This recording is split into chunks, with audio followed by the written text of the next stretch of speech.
സർവകലാശാലകളിൽ ഗവർണറുടെ ഇടപെടൽ ആരംഭിച്ചത് 2014 കേന്ദ്രത്തിൽ BJP സർക്കാർ അധികാരത്തിൽ വന്നതിന് ശേഷമാണ്. ആദ്യം അവര് കേന്ദ്ര സർവകലാശാലകളുടെ ഭരണ സംവിധാനങ്ങൾ കൈപ്പിടിയിൽ ഒതുക്കാനാണ് ശ്രമം ആരംഭിച്ചത്. പിന്നീടാണ് സംസ്ഥാനത്തെ സർവകലാശാലകളിലേക്ക് തിരിയുന്നത്. അത് 2018 മുതലാണ്.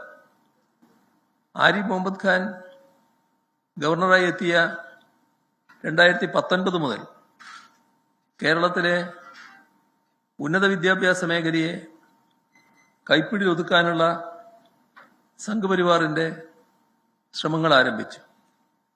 അത് തിരിച്ചറിഞ്ഞുകൊണ്ടാണ് അത്തരം നീക്കങ്ങൾക്കെതിരെ ശക്തമായ നിലപാട് LDF സർക്കാർ അക്കാലത്ത് സ്വീകരിച്ചത്.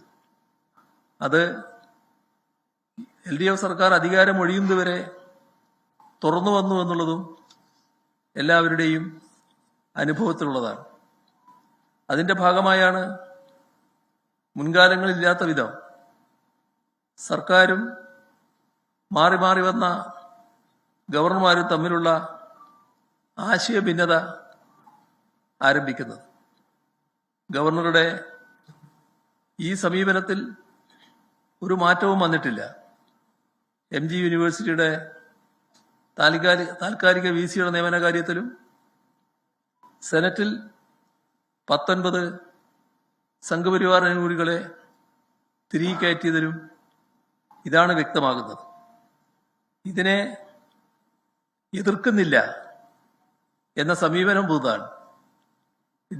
ഉന്നത വിദ്യാഭ്യാസ മന്ത്രിയും മുഖ്യമന്ത്രിയും ഗവൺമെന്റും ഇതിനെ എതിർക്കേണ്ടതില്ല എന്ന നിലപാട് സ്വീകരിച്ചതായിട്ടാണ് കാണുന്നത്.